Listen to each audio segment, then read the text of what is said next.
adolatda deb qildi adolat.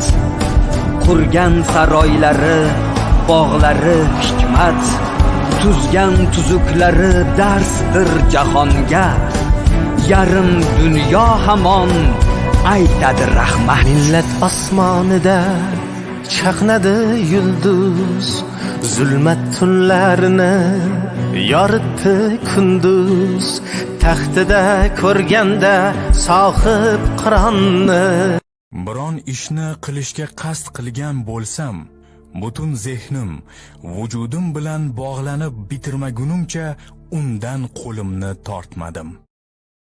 sohib qiron u, yengilmas, bukilmas, buyuk turon u. Dunyoning yarmini qo'lida tutgan, o'zbekka shon bo'lib kelgan o'g'lon u.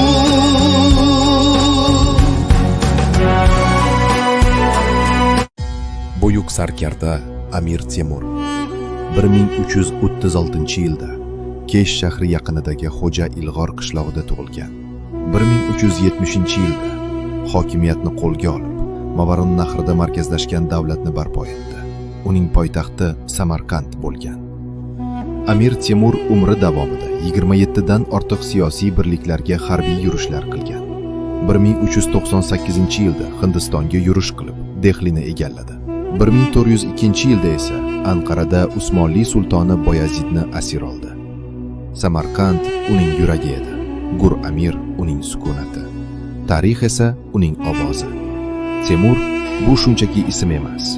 Bu tarix yo'nalishini o'zgartirgan iroda va qat'iyat timsoli.